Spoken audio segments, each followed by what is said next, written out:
It's Thursday. And you know what Thursday is? Been following my page for any amount of time. My favorite night of the week of any Big Brother season is tonight, eviction night. The only thing that I like more than eviction night is double eviction night. And the only thing that I like more than double eviction night is triple eviction night. And if there was a quadruple eviction night, that would be my favorite. I love when the numbers start going down. Obviously, I hate if the number that goes down is somebody that I'm really tied to. But to tell you the truth, I like the eviction night anyways because that's the game. That's how the game goes. People get in the game, people play, people make their chess moves, and then we get to Thursday, and it doesn't matter. All the talking is done, all the gaming is done. Well, now that we have the blockbuster, the game is not completely done. That's the only part that sucks. We still have some game left to play. But aside from that, one person, no matter what happens, by like, I don't know, 9:30 Eastern tonight, somebody is going to be out of that house, and then there's going to be 16 house guests remaining. And I'm excited about that. So, I've been watching this with intrigue. And, the house guests are kind of interesting. The gameplay is definitely sloppy, but I have come to accept, I've come to just acknowledge the fact that Big Brother, to remain alive for as many years as it has remained alive, they have to learn, or they have had to learn, how to adapt to new audiences. And I've said this before. The audience that watched Big Brother in 2000, we probably have some of those remaining, but I don't have any numbers. But if I had to guess, I would say probably like 30-40% of the people who watch Big Brother right now, who are fans right now, are from the original Big Brother era. And you might think that's a small number, but I honestly don't think that's a small number.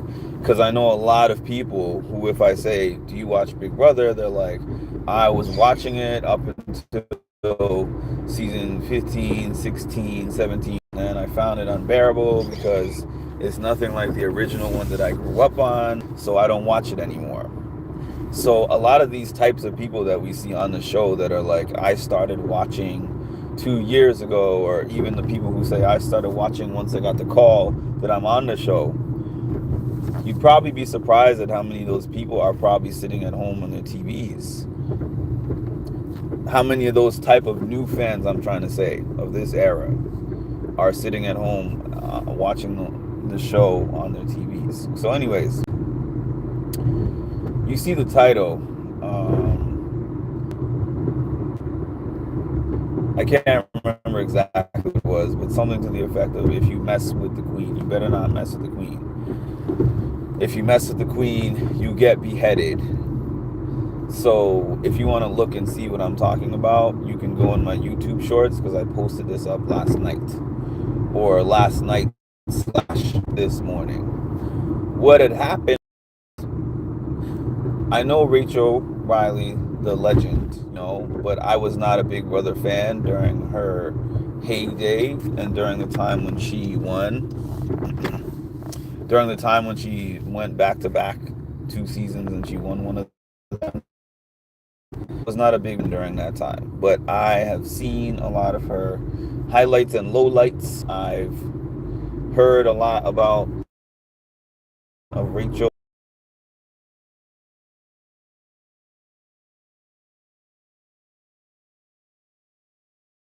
And like watch those 2 seasons in full so I can get a full scope of her. Even though obviously 40-year-old mom with married and married mom, like they said last year, like what's her name said last year, I'm a married mom, I'm the first married mom.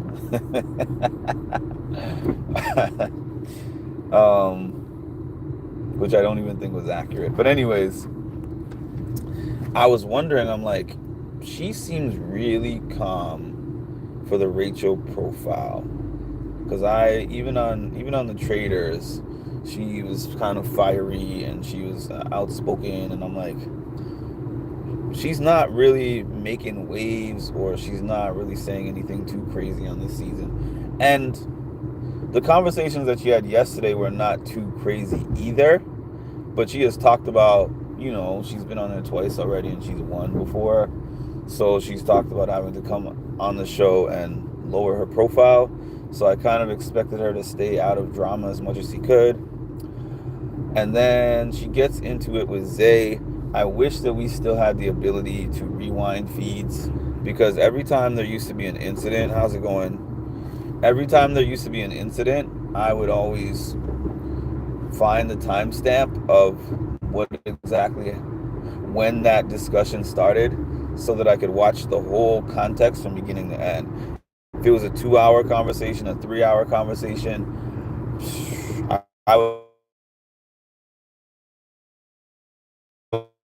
I loved the ability of Big to be able to see something in full, instead of, like, I know some people like getting the clips. Oh, okay, 2 minute clip, 3 minute clip, but I'm like, no. How did it start?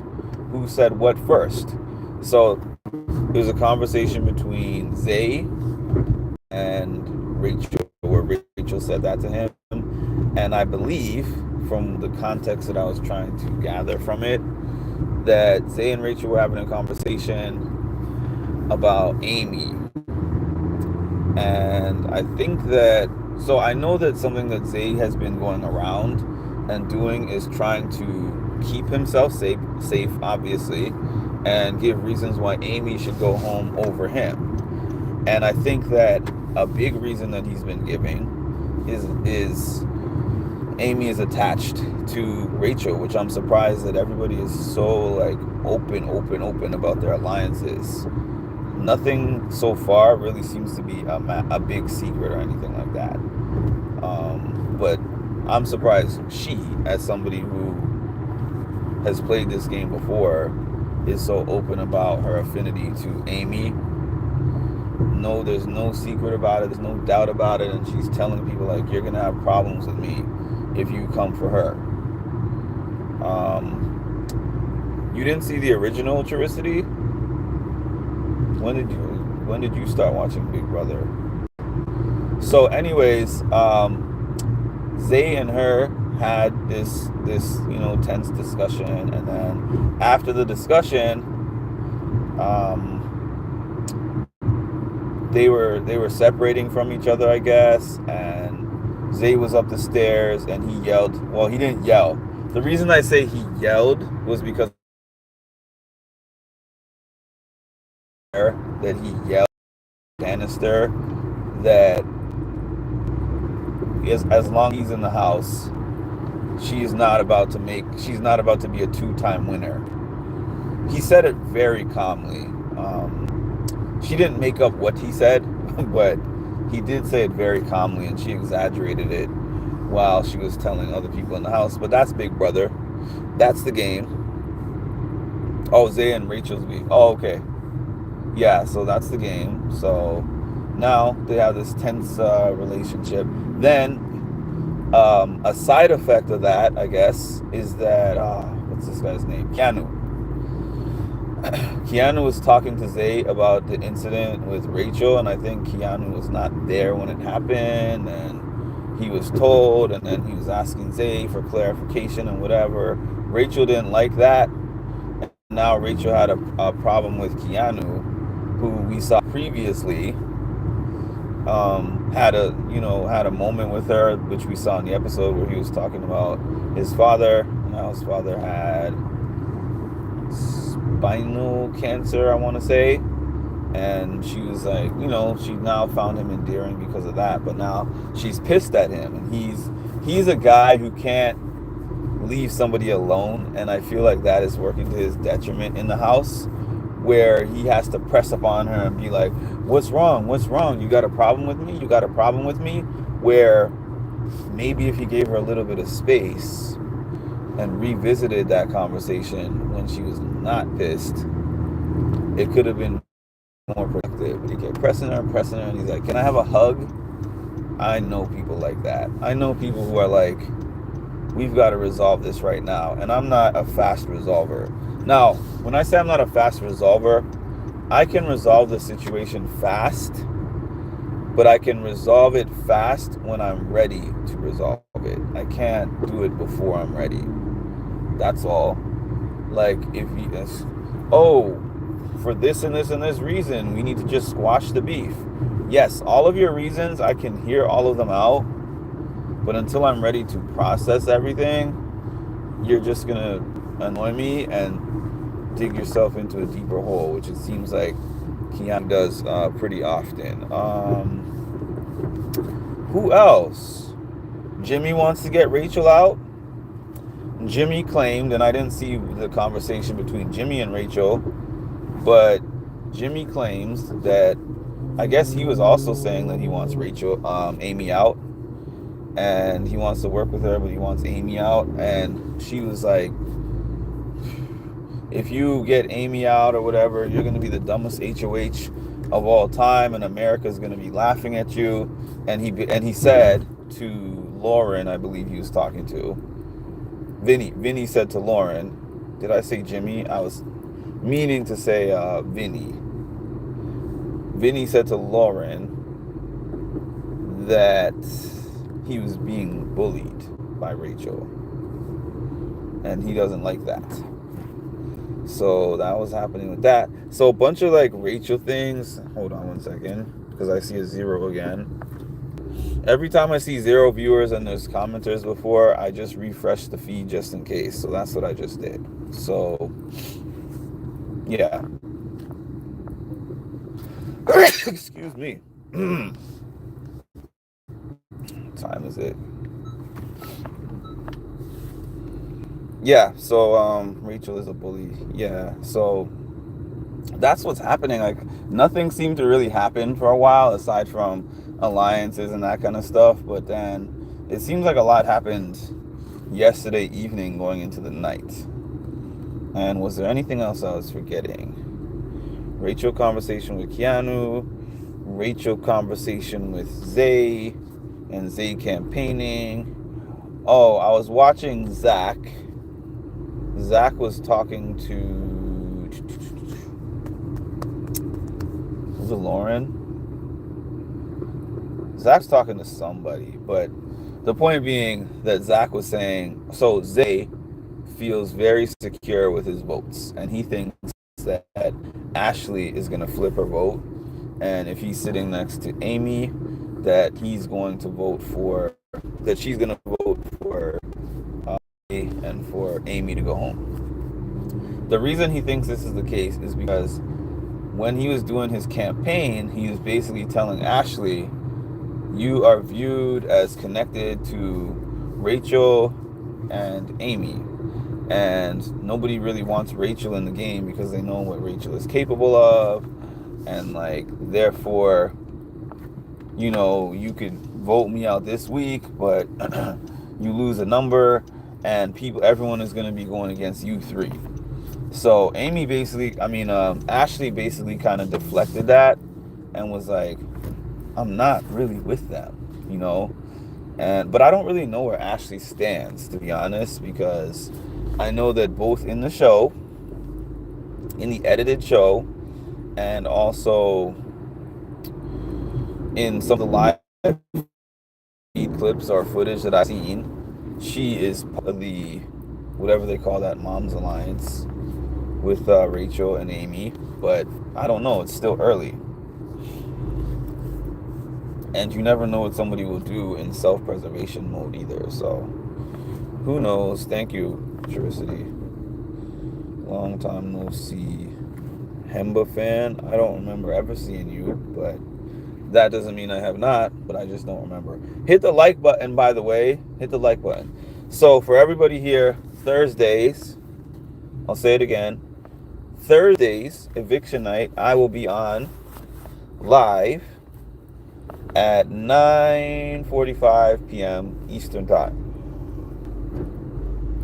Possibly earlier, but we'll see. The reason I stopped going live, because I used to do like live watch parties. You know what? I'm gonna do one. I'm gonna open up my video for a chat starting from 7:45. Starting from 7:45. But what I'm gonna do, I might not necessarily have my camera on when the show comes on at 8, and the reason why is because the show gets spoiled for me, because for whatever reason people are like 15 to 30 seconds ahead of me when I stream my lives, and they're typing spoilers in the chat. And I know 15 seconds might not seem like a lot, but if you're watching a competition or something and it's very close and suspenseful, and then 30 seconds before it ends they're like, wow, Zay won, it ruins the end of it for you. Even though on Big Brother I care way less about spoilers and other things, I do care when I'm watching the live show, because I do still want to be a little bit surprised. So yeah, I'm gonna try that out. We're gonna see what happens with that. I'm gonna try something different today. And see how that goes. Okay. So it's been a good I don't know whether to call it a first week or a second week. I guess a first week technically, because deciding whether I need to stop here. No, I'm not gonna stop. I'm not gonna stop over here. Yes, I am gonna stop. Okay, so it's been a good first week, because they started on Wednesday. I guess they got in the house on Wednesday, and it's now Thursday, so we're now just starting into the second week. A lot of interesting things going on. Yeah, no telling. Definitely no telling what alliance. Ooh, getting old.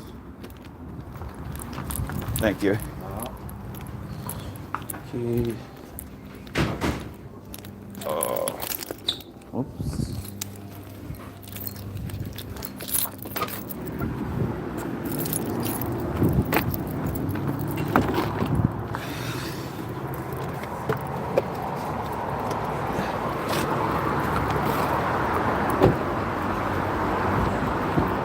Morning.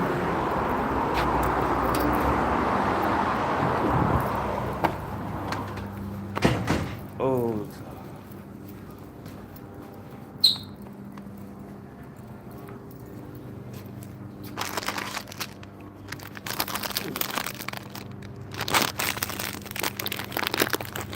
$270.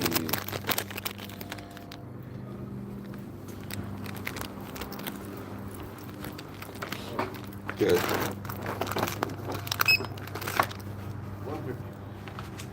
150. Oh.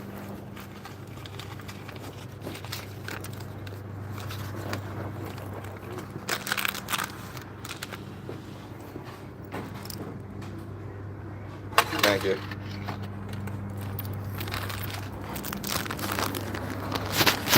All right. I'm like 10 minutes away from my job.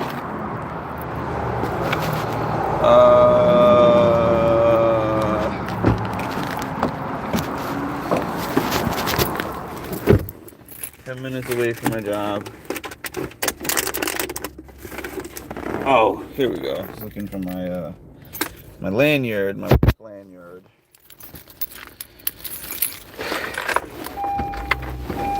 I got myself I don't even know if this is a protein cookie. It probably isn't. Oh well. I just wanted it. Just wanted my cookie.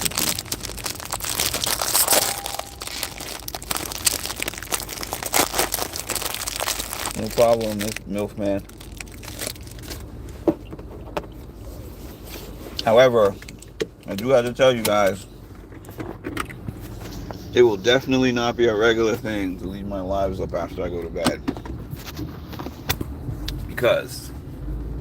Or to stay on, the amounts of time that I used to. Because, man, I have a job that for the first time in 5 years strictly requires me to be in my office at 8:30. That's some people need me.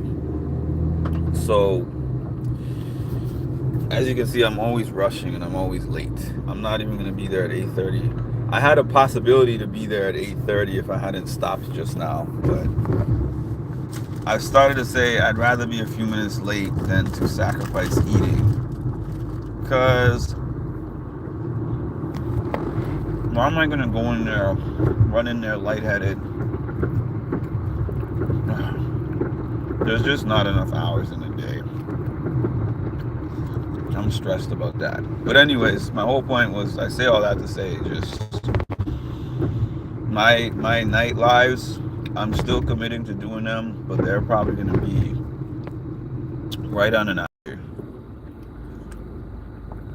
Yeah. From 2000, and you know what? I used to consider this a really tough time of my life when I was taking care of my dad and doing the lives. But I actually remember that being a nice time for certain reasons, because as I was doing my lives, there would always be emergencies happening with my dad. I've talked about this before. In 2023, in whatever year season 24 was, I'm not even going to try to remember the year. The year of season 24. The night before finale night, or the day before the day before the finale of Big Brother 24, I was sitting on live with this live with like 250 people in the live. And then my mom calls me and is like, I have bad news. Your dad had another stroke. And he had already had so many different strokes. And the condition that he was in before he had that one, it was like, we don't know if he's going to live stroke. And then I was like, I have to leave. Everyone in the chat was like, I understand. I drove over to this hospital. I saw him. His eyes were open, but couldn't speak, couldn't move. You know, it was so difficult to see him like that. And then I got off the live. I went to the hospital. I went to go see him. He was going to be transferred to this other really high-tech hospital that was an hour away from where we live, in the ambulance, via ambulance, because that hospital did not have the capacity to care for him. He was on oxygen, all that stuff. And I told my mom, do you want me to go with you? She said, no, you have work in the morning, and you going is not going to help improve his condition. I'll update you. And I really thought at that point in time that he wasn't going to live. So it was so hard for me to leave that hospital and not go to that other hospital, because my initial thing was to tell my mom, I'm just going to take the day off. Forget it. If this is his last day, I don't want to say that I spent the last day working while he's dying. She said no. She was adamant. I don't need you to be here. Just go back home and get yourself some rest. So I came home and my intent was to rest,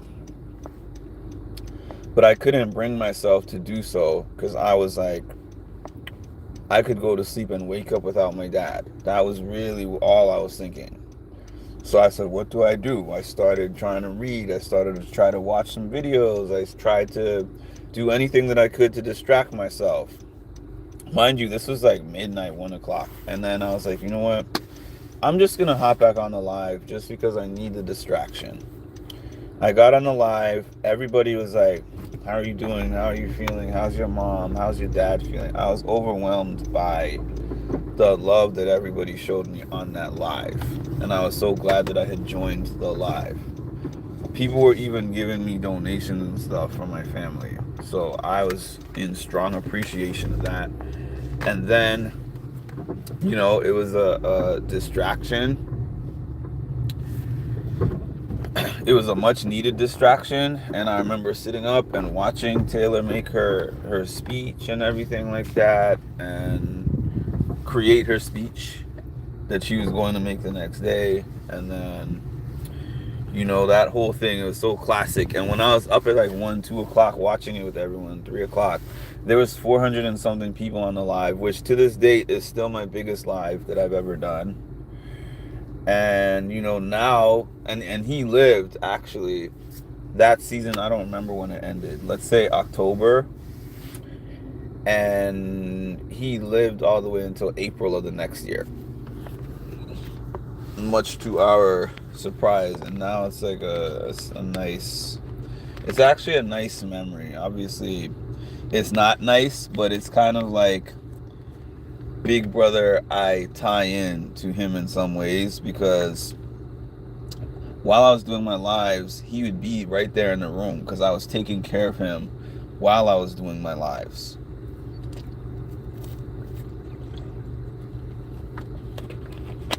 And I remember him telling me, like, while I was taking care of him, one random day, right, I used to put on his music for him.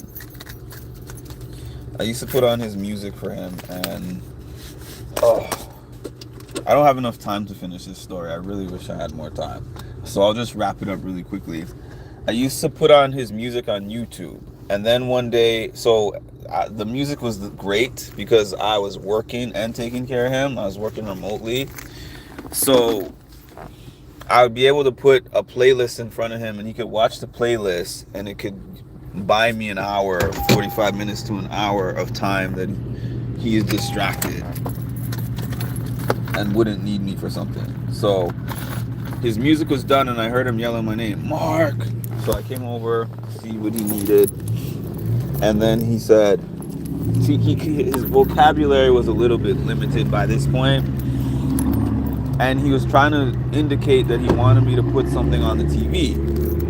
So I said, oh, you want your music? Which one do you want? Or do you want your sports? There were certain things that I could play over and over that he just loved. And then he was just like, you. He kept saying, you. And I didn't know what that meant. And then I was like, you want to see me? What do you mean? You want me to spend time with you?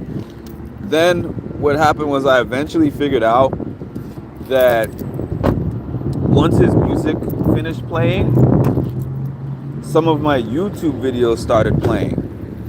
And he watched a couple of my big brother lives. And he was trying to tell me that he wanted to see more of those videos. And he said, oh, Mark, I like your page. Keep doing that. I like the things that you're doing with your page. So I started actually keeping him in the living room so that he could see when I'm doing my live, and he could watch it alongside with me. So it's kind of a nice memory, as sad as it is. There's nice parts of the time period that I can now attach to it that make me feel happy when I think about them. So all that long story just to say, I feel for you, MILF man. Try to find, I would say this for everyone, try to find the good that you can out of every time period that you have in this life, because it can always get worse. And that's not like a pessimistic statement, it's just a fact. The thing that you think is the worst struggle that you had in your life right now could be something that 6 months from now you can say, I wish I appreciated that. Because when I was taking care of my dad, for the most part, until maybe the end, towards the end of him being in the house at least, I was saying to myself, I wish that I wasn't bound to taking care of him like this, because it hinders my ability to live my life. I can't travel. I can't go too far from the house